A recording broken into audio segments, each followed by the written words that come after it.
नमस्कार, मैं सुधा सक्सेना। यदि आपने अभी तक मेरे चैनल को लाइक और सब्सक्राइब नहीं किया है तो मेरे चैनल को लाइक और सब्सक्राइब करिए। वसंत पंचमी से सृष्टि में नवीन परिवर्तन, नया उत्साह और नई उमंगें पैदा हो जाती हैं। प्रकृति अपने नए रूप को धारण करती है। सही मायने में ये शिव का रूप है। प्रकृति का वो कल्याणकारी रूप है जो कि वह समस्त मानव को देना चाहती है, संपूर्ण सृष्टि को उल्लासमय बनाना चाहती है। आइए आज कुछ शिव के बारे में ही हम लोग बात करते हैं। भगवान शिव सृष्टि के कण कण में समाये हुए हैं। उनसे प्रकृति जन्म लेती है, वे ही सबका संहार कर स्वयं में आत्मसात कर लेते हैं। योग के साथ अनेक संयोजनों में से एक है शिव योग। शिव योग में शिव का तात्पर्य मात्र शिव से नहीं वरन उस शक्ति से भी है जो हर बंधन से परे है। शिव का सामान्य रूप में अर्थ है अनंत चेतना। योग का तात्पर्य है जोड़ना, अतः शिव योग का अर्थ है अनंत शक्ति या उस ईश्वरीय शक्ति के साथ एक हो जाना। आत्मा एक दिव्य ज्योति है, वह परमात्मा का अंश भी है। जो गुण परमात्मा में विद्यमान है वह सूक्ष्म रूप से आत्माओं में भी विद्यमान है। शिव योग स्वयं में छुपी शक्तियों को पहचानने पर जोर देता है। इससे मनुष्य के जीवन में आने वाले दुख, चिंताओं, व्याधियों का निवारण हो जाता है। जब स्वयं में दिव्यता का प्रकाश प्रवेश करता है तब मलिनताओं और दुखों का अंधकार स्वतः दूर हो जाता है। जीवन की हर घटना स्वयं के कर्म का परिणाम है। सुख और दुख दोनों ही हमारे कर्म का परिणाम है। अनंत शक्ति से योग आत्म जागृति पर जोर देता है। शिव का तात्पर्य है कल्याणकारी। पशु भाव जब उत्पन्न होता है तभी जलन, ईर्ष्या आदि पैदा होती है। ऊर्जा के अनंत भाव से योग का प्रयत्न करने पर यह भावनाएं नियंत्रित होने लगती हैं। शिव से तादात्म्य कर प्रयत्न करने पर मानव अपनी क्षमताओं पर विश्वास करके आगे बढ़ने का प्रयास करने लगता है।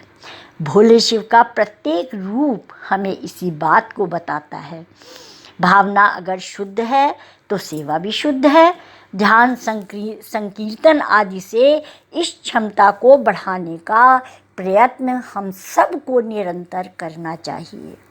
शिव से तादात्म्य हमें ईगो के बाहर आना भी सिखाता है। मनुष्य हर क्षण ऊर्जा पैदा कर सकता है, तो मनुष्य के मन में जैसी भावना होगी उसके मन में वैसी ही ऊर्जा पैदा होगी। भावना के अनुरूप पैदा हुई ऊर्जा विचारों को उत्पन्न करती है। जिस प्रकार शारीरिक विकार गंदगी से पैदा होते हैं उसी प्रकार मानसिक विचार निषेधात्मक विचारों से पैदा होते हैं। मन ही करता है और मन ही उपभोगता है। मन, बुद्धि, आत्मा ये तीनों परमात्मा के अंश हैं।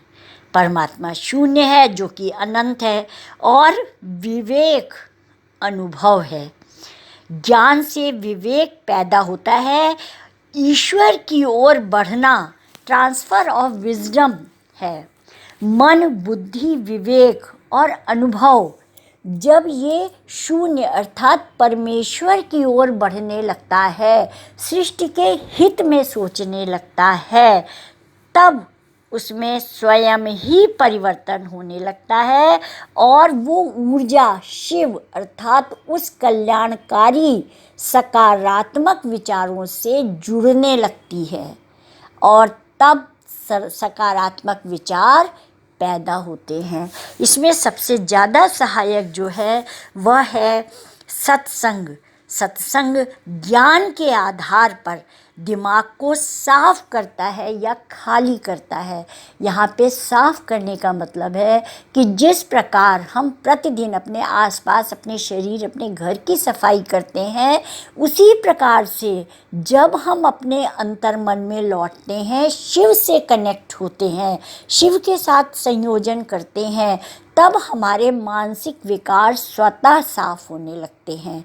और सत्संग का सबसे बड़ा लाभ ये होता है कि सीधे गुरु के या जो भी संत ऋषि जिसके से के भी उपदेशों को आप सुन रहे हैं, सीधे उसकी ऊर्जा को भी, उनकी ऊर्जा को आप ग्रहण करते हैं और सकारात्मक विचारों को लेते हैं, जिससे कि आपका ऊर्जा से, शिव से संयोग होता है।